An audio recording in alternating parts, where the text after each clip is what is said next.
Hello friends, आज के इस वीडियो में हम लोग डिस्कस करने वाले ऑर्बिटल वेलोसिटी को कि ऑर्बिटल वेलोसिटी क्या होती है।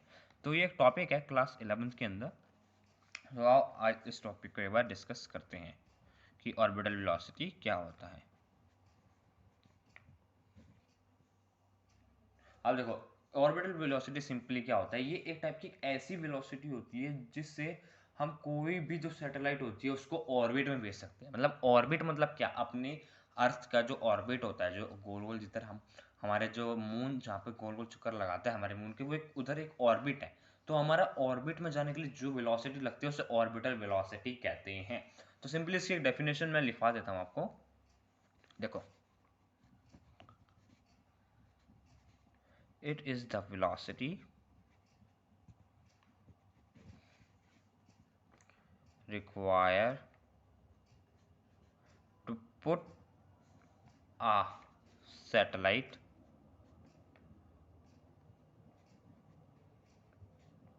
into its orbit।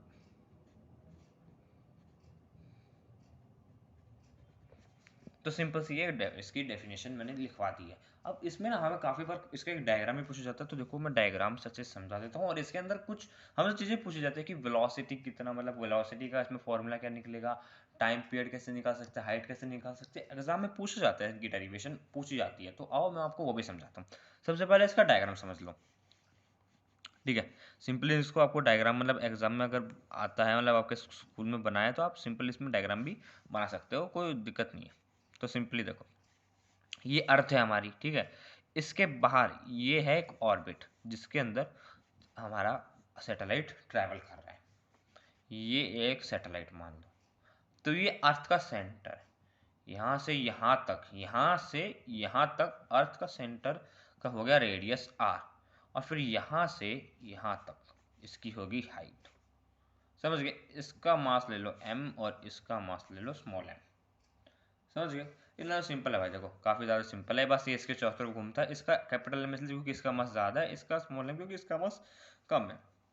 सिंपली भाई देखो, डायग्राम में कोई दिक्कत नहीं आनी चाहिए। अब इसमें बात कर लेते हैं कि पूछने को आता है, मतलब पूछते हैं कि इसमें वेलोसिटी अगर निकालने को बोले तो कैसे निकालोगे। तो देखो, वेलोसिटी का फॉर्मूला ड्राइव कर देते हैं, एग्जाम में पूछा जाता है, ठीक है। सिंपली देखो, अब मैं इसमें लिख सकता हूँ कि जो फोर्स, जो हमारा सेंट्रीपिटल फोर्स है वो बराबर है ग्रेविटेशनल फोर्स के। यहाँ पे ऑर्बिट के अंदर जो हमारा ग्रेविटेशनल फोर्स होगा वो सेंट्रीपिटल फोर्स के बराबर होगा नहीं होगा, क्योंकि देखो एक्चुअल में होता क्या है, जो ये अर्थ है ये अपनी तरफ से अपना मतलब ग्रेविटेशनल फोर्स लगाते हैं, लेकिन हमारा जो सैटेलाइट है वो अर्थ पे नहीं आता, वो इसके चारों तरफ घूमता रहता है, घूमता रहता है, घूमता रहता है। क्यों? क्योंकि इसके अपोजिट साइड सेंट्रीपिटल फोर्स लगता है। इस तरफ सेंट्रीपिटल फोर्स खींचता है, इस तरफ क्या नाम है हमारा ग्रेविटेशन खींचता है। ये दोनों आपस में एक दूसरे को रखते हैं बैलेंस, जिसकी वजह से हमारा जो सैटेलाइट होता है वो ऑर्बिट में घूमता रहता है और कभी मतलब अर्थ पे रीच नहीं करता और अपने उसमें ऑर्बिट में घूमता रहेगा। तो सिंपली अब मैं इसको मतलब इस तरीके से लिख सकता हूँ ना कि इसमें जो हमारा सेंट्रीपिटल फोर्स है वो ग्रेविटेशनल फोर्स हमारे फोर्स के बराबर है। अब हम दोनों में फॉर्मूले लिख लेते हैं। तो हमारा सेंट्रीपिटल फोर्स का फॉर्मूला क्या है, M V square by R. लेकिन हमारे पास रेडियस क्या दे रखी है, आर और एच दोनों दे रखी है, तो हम इसमें आर प्लस एच लिखेंगे, ठीक है। आर प्लस एच का स्क्वायर, नहीं स्क्वायर यहाँ पे नहीं, सॉरी, इसमें सिर्फ इसका M V square by R आएगा, ठीक है। तो हमने इसकी रेडियस लिख दी है। अब बात करते हैं नीचे। तो इसमें हमने ग्रेविटेशनल का भी फॉर्मूला लगा दिया, इसमें आएगा स्क्वायर, ठीक है। इसमें आएगा स्क्वायर, इसका था ना G M small M by R square. तो इसका ये फॉर्मूला था, हमने आर स्क्वायर में डिस्टेंस अपना यहाँ पे मतलब रेडियस लिख दी है। अब सिंपली इसमें से जो कट आउट हो रहा है हम उसको कट कर देते हैं। हमारा एम से एम कट गया, इसका आर एस से इसका ये स्क्वायर हट गया, ठीक है। और कुछ कट तो हो नहीं रहा। अब सिंपली जो वैल्यू बच गई उसको लिख लेते हैं। तो इसकी ये वैल्यू बच गई बाय आर प्लस एच। अब सिंपली अंडर रूट को हटा दो, तो इससे आपकी वैल्यू निकल आएगी, किसकी वैल्यू निकल आएगी, जी वेलोसिटी की, G M by R plus H. और ये भी मतलब पूरा, सॉरी यहाँ पे ये जो नीचे वाला है ना ये पूरा यहाँ तक अंडर रूट में रहेगा। तो सिंपली हमने इसका फॉर्मूला लिखा दिया वेलोसिटी का, जो कि एग्जाम में पूछा जाता है। देखो भाई ज़्यादा हार्ड नहीं है। अब बात कर लेते हैं अगर हमारा जो सैटेलाइट है वो नियर अर्थ है, मतलब अर्थ के पास में है, तो अब जरा बात कर लेते हैं उसका भी। अब सपोज ये सैटेलाइट है, ये अर्थ के थोड़ा पास जा चुका है, यहाँ इसमें उसमें आ चुका है, बिल्कुल अर्थ के पास में। तो इसमें पता है हम करेंगे क्या, देखो इसमें एक्चुअल में जो हमारा रेडियस हो जाता है ना, देखो जो हमारा रेडियस है r प्लस एच, वो बराबर हो जाता है ऑलमोस्ट r के, क्योंकि वो पहले यहाँ था तो h कुछ ज़्यादा ही बड़ा था, अब वो यहाँ पे आ गया तो h भाई थोड़ा सा रह गया, और इतना सा मतलब जो स्मॉल हाइट है ना, इसको डिनोट नहीं किया जाता, कंसीडर नहीं किया जाता, तो हम इसमें खाली रेडियस को ही कंसीडर करेंगे, तो इसलिए हम इसको ले लेंगे r।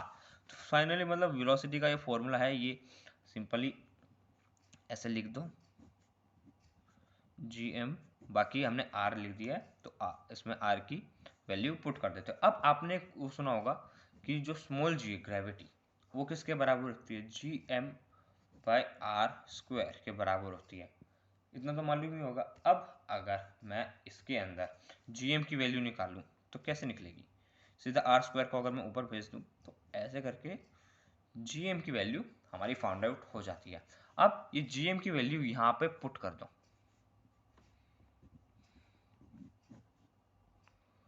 Ji are square by are. अब एक आर से इसका स्क्वायर दूसरा कट गया, तो बाकी बचा क्या, अंडर रूट जी आर। तो ये बचा वेलोसिटी का फॉर्मूला अगर हमारा जो सैटेलाइट है वो सरफेस के नियर होता है, मतलब अर्थ के सरफेस के काफ़ी पास में होता है, तो ये हमारा वो निकल चुका है वेलोसिटी। अब सिंपली हम बात करते हैं इसकी एक टाइम पीरियड की, जो कि टाइम पीरियड भी पूछा जाता है। तो उससे पहले देखो, टाइम पीरियड से पूछने से पहले इसकी बार वेलोसिटी फाइंड आउट कर लेते हैं। तो देखो वेलोसिटी, इसमें फॉर्मूला क्या है, हमारी जो ग्रेविटी होती है उसका उसका क्या ना वो होता है 9.8 इंटू में 10 की पावर, देखो 9.8 ग्रेविटी होती है, बाकी रेडियस ऑफ अर्थ, हमारी रेडियस ऑफ अर्थ क्या है 6.4 इंटू 10 की पावर 6, ये हमारी रेडियस है, ठीक है, रेडियस है हमारी अर्थ की।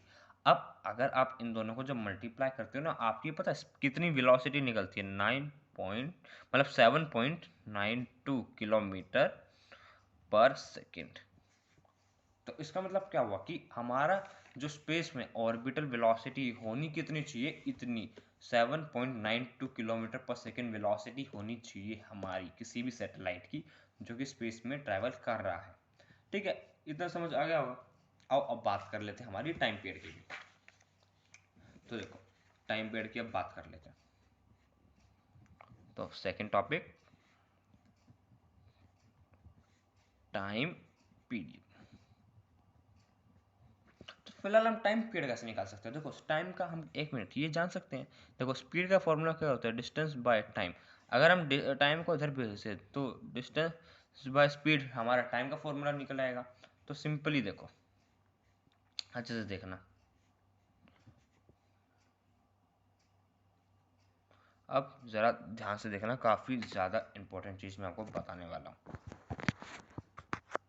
अब देखो ज़रा अच्छे, अब इसमें हमारा जो डिस्टेंस है वो किस चीज़ का है, अब आप सोचोगे कि डिस्टेंस तो ये होगा यहाँ से यहाँ तक, लेकिन एक्चुअल में डिस्टेंस नहीं है, ये है रेडियस, ये रेडियस है। डिस्टेंस इधर हम बात कर रहे हैं कि ये जो हमारा सैटेलाइट है ये कितना डिस्टेंस कवर कर रहा है, तो वो कितना भी हो, हम इसका मतलब देखो ये अर्थ के चारों तरफ कर रहा है, मतलब एक सर्कल पाथ में कवर करेगा ना, डिस्टेंस करेगा नहीं करेगा, तो जो सर्कल पाथ में अगर डिफरेंस करेंगे तो हम वो हो जाता है सरकमफ्रेंस, तो हमें इसमें सरकमफ्रेंस की वैल्यू निकालनी है, समझ गए, सरकमफ्रेंस की हमें इधर वैल्यू फाइंड आउट करनी है, मतलब सरकमफ्रेंस की वैल्यू यहाँ पे फाइंड आउट नहीं मतलब पुट करनी है डिस्टेंस के अंदर। तो 2 पाई आर प्लस एच, ये हमने डाल दी रेडियस मतलब अपनी डिस्टेंस, और बाकी हमारी स्पीड, स्पीड में हम वेलोसिटी का फॉर्मूला लगा देते हैं जो कि हमने अभी पिछले उसमें निकाला था। तो आओ उसका फॉर्मूला लगा दे, तो मतलब यहाँ पे डलेगा वेलोसिटी। तो अब जरा वेलोसिटी के फॉर्मूले को भी ओपन कर लेते हैं, ठीक है। अब इसमें हमारा वेलोसिटी का फॉर्मूला नीचे है तो ऊपर, अब इसको मैं ऐसे लिख सकता हूँ G M by R plus H. अब इसको ना ऊपर भेज दो, अब इसको ऊपर भेज दो, तो ये कैसे लिख सकता हूँ इसको मैं, जी आर प्लस एच, ये अंडर रूट में जी एम नीचे और मल्टीप्लाई में अंडर रूट में आर प्लस एच। सिंपली काफ़ी ज़्यादा बस देखो ईजी है, काफ़ी ज़्यादा हार्ड नहीं है। अब देखो, अब इसको आर प्लस एच इसको मैं ऐसे लिख सकता हूँ। अब देखो under root R plus H का स्क्वायर इंटू में under root R plus H. अब मैंने ऐसे क्यों लिखा, अब इसका रीज़न समझो। देखो अब हमारा जैसे 2 होता है, उसको मैं क्या लिख सकता हूँ, जो 2 है उसको अंडर रूट टू लिख सकता हूँ। अब ये दोनों को जब मैं मल्टीप्लाई करता हूँ तो वो 2 ही तो बनता है। अब अंडर रूट 2 को मैं 2 की पावर 2 लिख दूँ तो वो भी तो सेम ही होगा। ये और ये सारी चीज़ें सेम ही तो होती है। तो सिंपली वही मैंने किया, आर एच को क्या नाम है 2 बार लिख दिया ताकि वो अंडर रूट में आ जाए सिंपली। ठीक है, ऐसे करके अब इसको अब इसके नीचे भी इसका जीएम है, जीएम इसमें है तो इसको इससे मल्टीप्लाई कर दो तो under root R plus H का क्यूब हो जाएगा ये अंडर रूट में जी एम। तो ये इसका फॉर्मूला बन चुका है जो कि है 2 पाई अंडर रूट में आर प्लस एच का cube by G M. Simple है ना। अब इसमें फिर से हम उसमें बात कर ले कि अगर हमारा नियर टू सरफेस होगा, कि सरफेस के अगर नियर होता है हमारा ऑब्जेक्ट, तो उसमें हम अपनी कैसे टाइम पीरियड फाइंड आउट करें। तो उसमें सिंपली देखो हमें उसमें हम वो सेम लगेगा टाइम पीरियड के फॉर्मूले में कि अपना जो आर प्लस एच है ना, ये सिर्फ आर हो जाएगा, ओनली आर। तो ये आर क्यूब हो जाएगा और जी हम नीचे लिख सकते हैं। अब वही पिछली उसकी तरह अगर हम वैल्यू ले लें तो जी एम हमारा किसके बराबर होगा, जी आर स्क्वायर के बराबर होगा, नहीं होगा, हमने पिछले उसमें फाइंड आउट किया था। तो अब इसको इसमें पुट कर दो फिर से।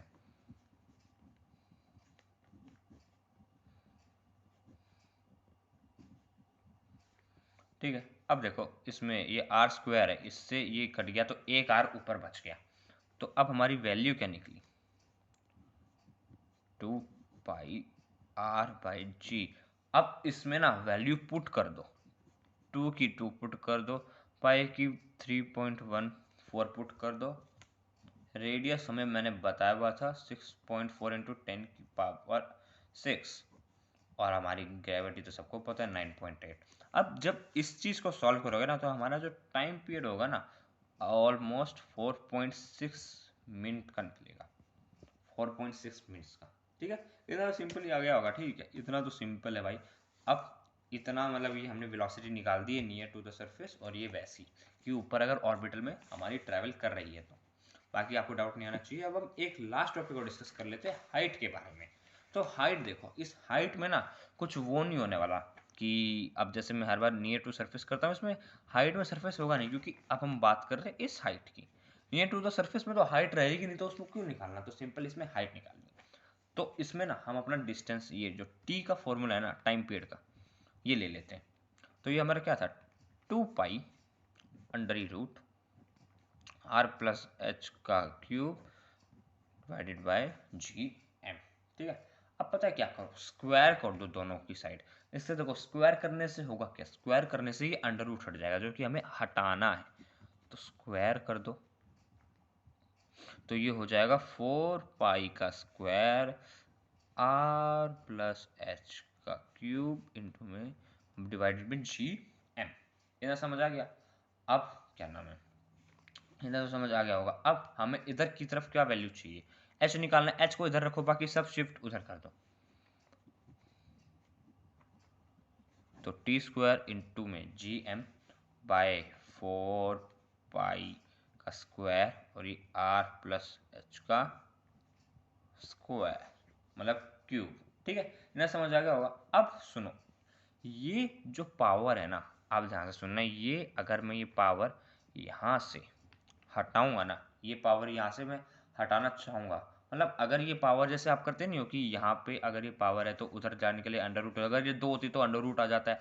फिर अंडर रूट को जब हटाते हैं तो उसमें हम पावर को कैसे लिखते हैं, 1 ऐसे ब्रैकेट में लिखते हैं ना हमको, जैसे कोई भी, अब देखो मैं बताता हूँ सिंपली। जैसे अब ये है, यहाँ पावर ए है, यहाँ बी है, इसकी पावर 2 है। अगर इसका मैं हटाता हूँ ब्रैकेट, मतलब ये इसकी पावर मुझे हटानी है, तो इसको मैं ऐसे लिख देता हूँ, लिख देता हूँ, नहीं लिख देता। अब ये जो अंडर रूट है ना, यहाँ पे अंडर रूट में कौन सी वैल्यू आती है, अंडर रूट में हम लिखते हैं 1/2। अब 1/2 क्यों लिखते हैं, क्योंकि जो ये अंडर रूट है ये आया 2 की वजह से। अब मैं अगर यहाँ पे भी इसका ये अंडर रूट लगाऊं तो अंडर रूट के बाद, ध्यान सुनना, अगर मैं अंडर रूट हटाने के बाद फिर से ब्रैकेट में 1/2 इसको लिख दूं, इस पूरे का 1/2 लिख दूं, तो यहाँ पे हमने 1/2 लिखा, अब मतलब मैं यहाँ पे 1/3 लिख सकता हूँ। समझ आया? आप देखो फिर से बताता हूँ। अगर यहाँ पे देखो, यहाँ पे सेम केस ले लो, जैसे ये a प्लस बी ऐसे करके, अब इसका मैं इसका स्क्वायर हटाऊंगा तो यहाँ पे अंडर रूट आ जाएगा। अब अंडर रूट को हटाने के लिए एक चीज़ नहीं लगाते हम, ब्रैकेट में 1/2 ऐसे लिखते नहीं है। तो अब 1 बाय मैंने 2 क्यों लिखा, नीचे 2 क्यों लिखा, क्योंकि यहाँ पे पावर थी हमारी 2। तो अगर मैं यहाँ पे भी ब्रैकेट में ऐसे देखो, अगर मैं यहाँ पे भी ब्रैकेट में 1/3 कर दूं और यहाँ से मैं 3 हटा दूं, तो वो भी तो बराबर ही बात निकली ना। इतना समझ आ गया होगा। देखो इसमें ज़्यादा कोई रॉकेट साइंस नहीं है, सिंपल सी है भाई कॉन्सेप्ट मैथ्स का। बाकी अगर आपको समझ नहीं आ रहा, आप बाय का स्टूडेंट हो तो इसको रट लो। तो अब यहाँ पे हमें h निकालना है, तो h इधर छोड़ के r को उधर भेजता हूँ, ठीक है। अब सिंपली हमने इसकी वैल्यू फाइंड आउट कर दी, तो हमारी h की वैल्यू भी निकल गई है, जो कि है हमारी ये। अब इसमें हम मतलब भाई सिंपल ही था, इसमें हम नियर टू द सरफेस नहीं थे तो हमने इसमें कुछ वो नहीं किया, बस सिंपली ये हाइट का था, जो कि हमारा था लास्ट टॉपिक। इसमें मतलब हमारा ऑर्बिटल वेलोसिटी फिनिश हो चुका है, इसमें इससे ज़्यादा कुछ भी नहीं था। तो आई होप आपको इतना समझ आ गया होगा। ऑर्बिटल वेलोसिटी काफ़ी ज़्यादा सिंपल कॉन्सेप्ट था, कुछ ज़्यादा भाई मुश्किल नहीं था, रॉकेट साइंस नहीं थी, काफ़ी ज़्यादा सिंपल कॉन्सेप्ट था। तो आज की इस वीडियो को मैं यहीं खत्म करता हूँ, मिलते हैं हम अपनी नेक्स्ट वीडियो में। अगर आपको कोई डाउट हो तो मुझे कमेंट सेक्शन में बता देना, मैं फिर से एक नई वीडियो में आपको एक्सप्लेन कर दूंगा सारी लाइन टू लाइन फिर से। तो मिलते हैं हम अपनी अगली वीडियो में, तब तक के लिए बाय बाय।